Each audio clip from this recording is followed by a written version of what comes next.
Ouça isso, impressionante. Qual é a arma secreta israelense? Vamos começar primeiro com uma história. É uma história real que eu ouvi, na qual um rabino conta que ouviu um comandante das forças de defesa de Israel que basicamente prendem um líder do Hamas, este grupo terrorista do Hamas, no dia em que fizeram o massacre em Israel, infelizmente. E o que aconteceu? Ouça isso, é incrível, um milagre impressionante. É assim, eles prendem este líder do Hamas e quando o prendem encontram mapas, encontram um plano de ação terrorista, nada menos, entre outras coisas. Contra uma yeshiva. Uma yeshiva é um centro de estudos judaicos da Torá, da Bíblia e da Torá em geral.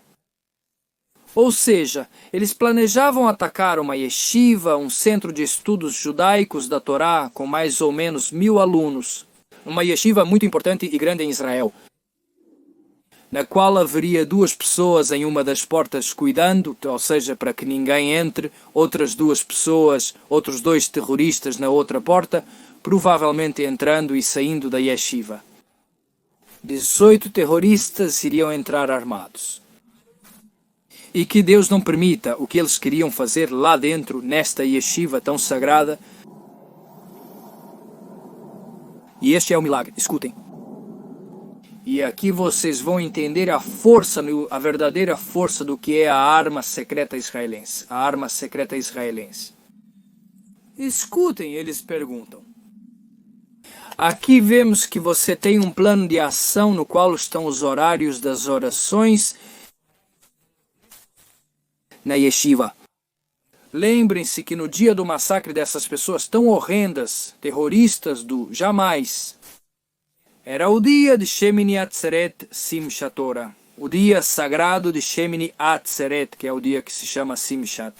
A alegria da Torá é dançar com os livros sagrados da Torá, como uma metáfora do casamento entre o povo israelense e Deus. Um dos dias mais sagrados do ano. E essas pessoas, esses terroristas, nesse dia, foi o massacre que fizeram. Portanto, saibam que os dias de Simchat Torah são dias de muita dança. Basicamente, o povo judeu se caracteriza por estudar muita Torá, obviamente, e viver uma vida de Torá. Ou seja, vive-se a vida que se estuda, claro, e também se dança. Mas o dia da grande dança com a Torá é o dia de Shemini Atzeret Simchat Torah. Dançamos horas com a Torá, cada um de acordo com seus costumes, mas basicamente fazemos rodas e dançamos com a Torá. É um dia alegre, impressionante. Portanto, no momento em que esses terroristas quiseram entrar, certamente naquele momento estavam dançando com a Torá. Vejam o que aconteceu. Eles perguntam se tenho isso. Eu digo com minhas palavras. Ouvi de um rabino que contou, que outro rabino contou, que ouviu em si mesmo.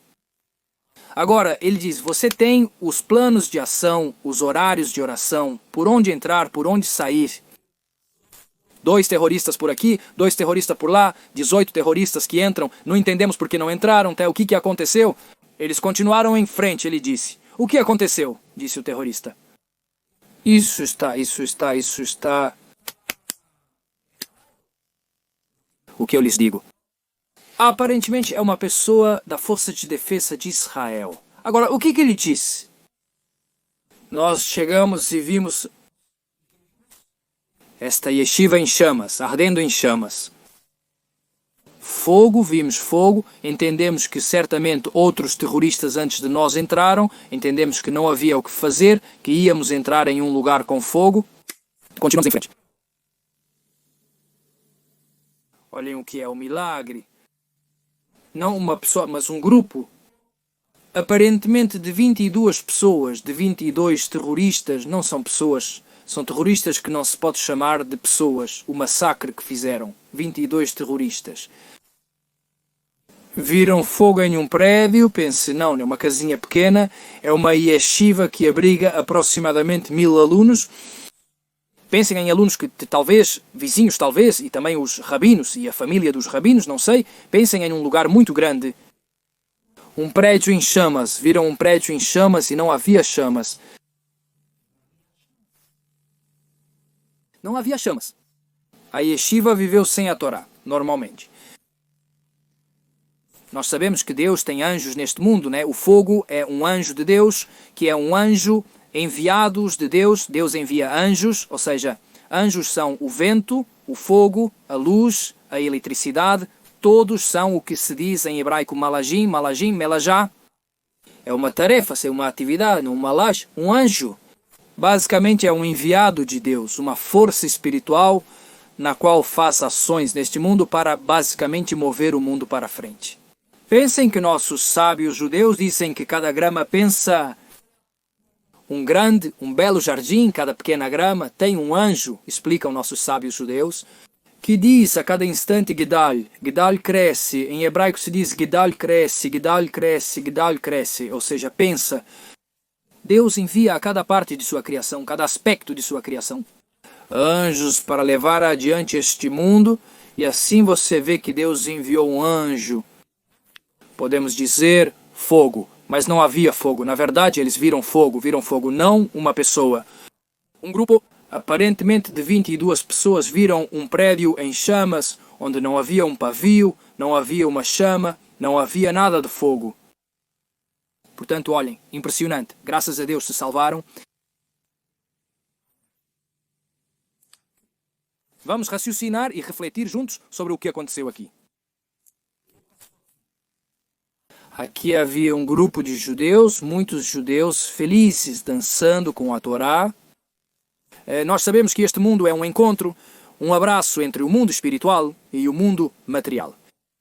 Mas nós sabemos que cada ação que fazemos neste mundo, cada boa ação, e que Deus nos permita, cada má ação, tem repercussões espirituais e materiais. Pensa em mais de 1000 pessoas, certamente, dançando com a Torá, felizes, desejando o bem para o mundo. Era o fogo da santidade do povo amado, do povo israelense, os filhos de Deus, o povo amado de Deus. E Deus claramente ama seu povo, e aqui Deus fez um milagre impressionante, e Deus ama toda a humanidade. Cada pessoa neste mundo, seja judia ou não judia, é amada por Deus, explica nosso sábio judeu. Que cada um de nós deve se sentir como um exemplo. Ele pensa, um casamento já avançado em anos sem filhos. De repente, graças a Deus, a senhora fica grávida em uma idade bastante, ou seja, grande, em uma idade não tão convencional para ter filhos. E pensa, que alegria, que amor por esse filho único ou filha única que nasce, que amor impressionante. Pensa que o amor que Deus tem por ti, por cada indivíduo, por cada pessoa deste mundo, é um amor multiplicado por... Em hebraico se diz por infinito. Muito além desse pai, dessa mãe, desse filho e dessa filha. Ou seja, Deus te ama e Deus confia em você. Deus confia em sua criação. Deus quer que corrijamos este mundo, que amemos este mundo e que façamos o bem que queremos ao próximo.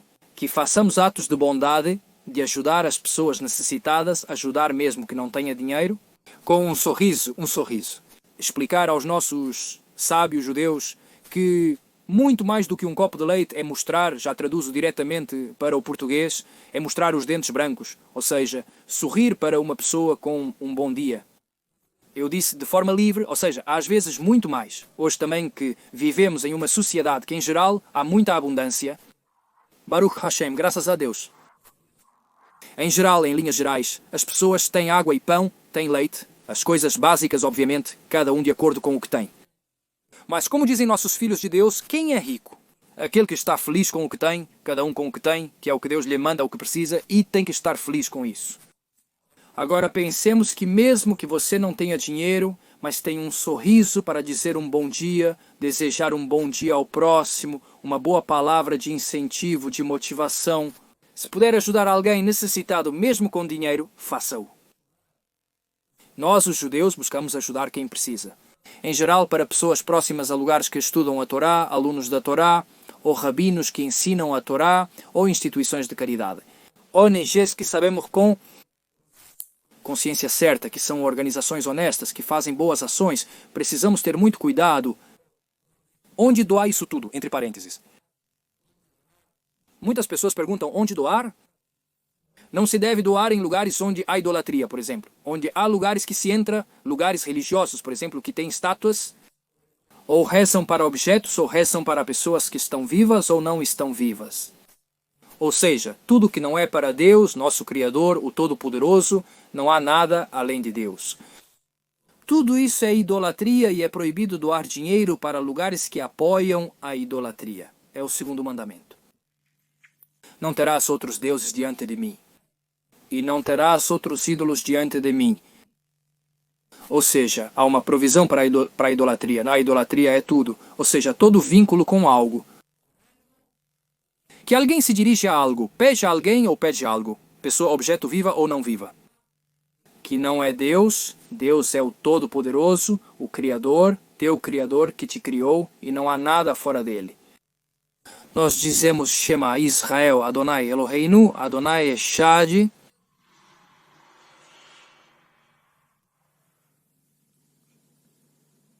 Escute Israel, nosso Deus. Deus é o nosso Deus, Deus é um, Shem Eloheinu, Shem Echad. É um, não há nada fora de Deus. Deus inclui tudo, está acima de tudo, não há nada. Portanto, devemos ter muito cuidado dos 10 mandamentos. O primeiro é Ani Hashem, Alvekeika Ashari VTSAT HMLTSM Tessurim. Eu sou o teu Deus, traduzo de forma para o português, em português. Eu, sou Deus, o teu Deus, aquele que te tirou da terra do Egito, da caça da escravidão. O segundo mandamento é Elohim Asherim Alpanai. Não tenhas outros deuses, outros ídolos. Alpanai diante de mim, como estudei, que é diante de mim, entre tu e eu, diz Deus, digo da forma como eu entendo, como estudei, nada entre nós. O teu vínculo com Deus, com o teu Criador, o Todo-Poderoso, é um vínculo, não há alguém intermediário que Deus não o permita. A ele ou a ela, ou a um objeto, ou a isto ou aquilo. Não, é totalmente proibido. É o segundo mandamento da Torá na Bíblia. Portanto, isso tudo é um grande parêntese. Que as pessoas perguntam, onde podemos doar?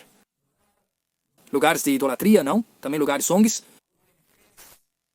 ONGs, em inglês, organizações sem fins lucrativos. Que você não sabe exatamente quem gerencia os fundos. É preciso estudar bem, é preciso ter muito cuidado, porque você precisa cuidar do seu dinheiro, você precisa saber onde doar. Por exemplo, nós. Obviamente, judeus ou não judeus também podem, quem quiser, falo a nível pessoal, não apenas judeus.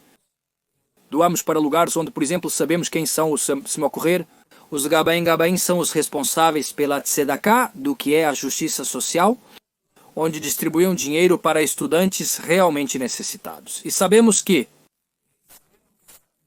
os responsáveis são éticos, e sabemos quem são.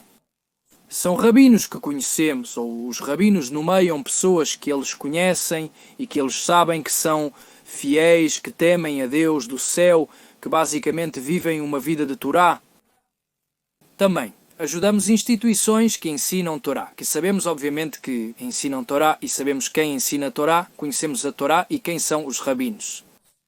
Ou seja, para alunos que estudam Torá, ou seja, pessoas que se sabem ou que precisam ou que querem apoiar a Torá, difundir a Torá. Cada um conforme seu entendimento. Este é um grande parêntese que eu fiz. Agora, a arma secreta israelense.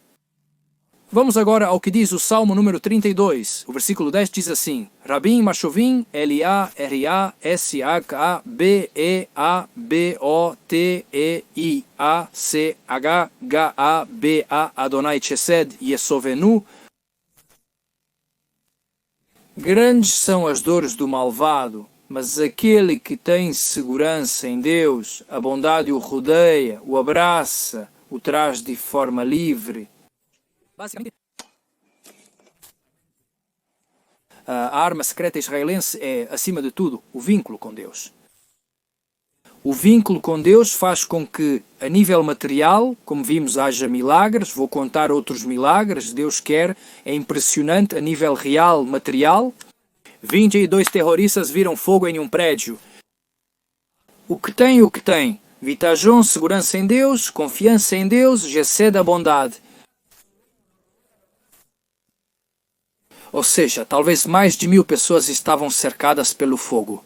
Do abraço divino de Deus que o salvou, obviamente Deus o salvou, foi um milagre. Mas se não tivessem prendido este terrorista, ninguém teria descoberto. Esses terroristas teriam ido para outro lugar e teriam pensado que a yeshiva. Graças a Deus nada aconteceu e assim estamos cheios de milagres. Vou contar outro milagre impressionante da Bíblia que ocorreu há mais de 3000 anos. O povo israelita, desde quando viemos do Egito para a terra israelita, de forma muito sintética, resumida, conto-lhes que o povo israelita estivemos 210 anos como escravos no Egito. Como certamente ouviram, Deus se revela a Moisés. Faz as 10 grandes pragas, tudo. O povo egípcio, o povo israelita, o mundo inteiro, se abalou pelas 10 grandes pragas. Os milagres. O Mar Vermelho se abriu, chegamos ao Monte Sinai, Deus se revelou a todo o povo de Israel. Os 2 primeiros mandamentos mencionados antes. Cerca de 3 milhões de pessoas ouviram. Roim e Tacolot, vimos as vozes, diz Roim, vimos, obviamente ouvimos e vimos as vozes de Deus. As letras nós vimos e ouvimos. Roim e Tacolot, Roim é vimos e Tacolot, as vozes de Deus, a palavra de Deus, os 2 primeiros mandamentos, todo o povo de Israel os ouvimos como 3 milhões de pessoas. Ou seja, recebemos a Torá depois, através de Moisés, pedimos, dizem nossos sábios judeus, que nossas almas saíam do corpo, entravam no corpo, uma cena metafísica e espiritual, de uma dimensão impressionante, na qual pedimos, por favor, a Moisés que seja ele quem suba ao Monte Sinai, receba a Torá e depois nos ensine. E foi isso que aconteceu. Recebemos a Torá, 40 anos no deserto, com milagres incríveis, que também, de forma muito resumida, eu conto. Como sabem, certamente o maná descia do céu, 40 anos comemos pão divino do céu, com uma digestão automática, sem necessidade de ir ao banheiro, digestão automática diretamente para todos os nossos órgãos, para o nosso corpo, era absorvido. Os pés 40 anos intactos, perfeitos, com areia fervente, os pés perfeitos, sem inchaço, perfeitos. A roupa 40 anos crescia conosco, passada, limpa, perfeita, 40 anos as nuvens de glória, a coluna de fogo Deus nos acompanhava como um bebê nos braços. 40 anos rodeados pelas nuvens de glória. A coluna de fogo, nas noites que nos ajudava, nos protegia de animais perigosos. Assim como no que aconteceu, eu lhes contei em Israel este fogo, que basicamente lhes digo eu conto como a nível da minha sensação. Assim como as nuvens de glória cercavam Israel no deserto, este fogo cercou a yeshiva. Este centro de estudo judeu cercou e Deus cuidou do seu povo, abraçou o seu povo. Assim no deserto, 40 anos como um bebê nos braços.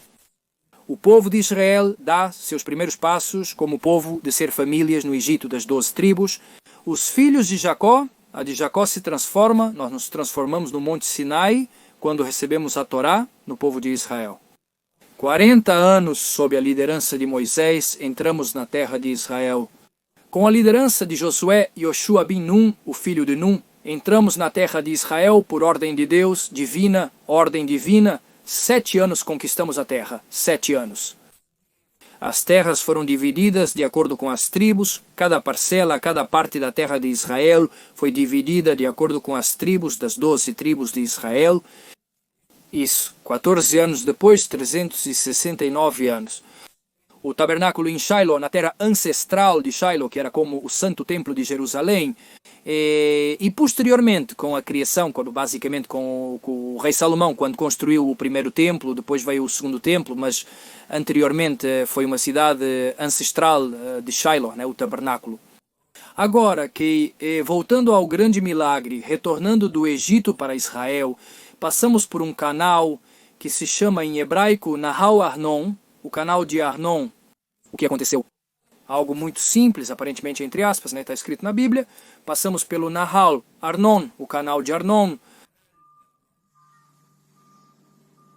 E nada aconteceu, aparentemente nada aconteceu, mas que descobrimos, depois vamos um pouco para trás, que havia o Nahal Arnon. O canal de Arnon tinha duas grandes montanhas, uma montanha que se destacava e a outra montanha tinha como uma espécie de caverna. Pensem, o canal estava por aqui embaixo, as famílias do povo de Israel, íamos por aqui embaixo caminhando, aqui uma montanha que se destacava e aqui como uma caverna. Agora, o que aconteceu? E ninguém viu, porque estávamos acima de dois povos inimigos, com grandes flechas, pedras de cima e nós, em um canal estreito, com as famílias passando por baixo. O que eles queriam? Deus nos permitiria nos atacar? Estávamos indefesos, e qual foi o resultado? O que Deus fez e nós não percebemos? Até logo, depois de um tempo, né, ele fez isso. Deus uniu esta montanha onde estavam esses malvados e esta caverna onde estavam esses malvados. Uniu as duas montanhas. Ele os esmagou e eles caíram. O que aconteceu depois, posteriormente, vimos corpos de pessoas malvadas e aí entendemos o milagre que aconteceu depois. Fizemos uma canção na Bíblia, a canção do canal de Arnon está na Bíblia. Uma canção de agradecimento a Deus, que realmente foi impressionante. Mas descobrimos depois. Então pense, quantos milagres existem em nossas vidas, que muitas vezes Deus acima de nós faz milagres e não percebemos, assim como outro milagre. Um soldado começa a fazer em Gaza, começa a fazer a oração minjada à tarde. De repente, surge um terrorista com um míssil aqui para atacar ele e seus amigos, que estavam olhando para o outro lado. De repente, ele grita, seus amigos reagem e graças a Deus o neutralizam. Graças a Deus, enquanto ele orava voltado para Jerusalém, seus amigos olhavam para o outro lado, pois como todos os judeus, nós oramos para Jerusalém, e ele viu, graças a Deus. Então temos que ver quanto amor de Deus, quantos milagres constantemente que vivemos e sentimos sendo esses milagres, sucessos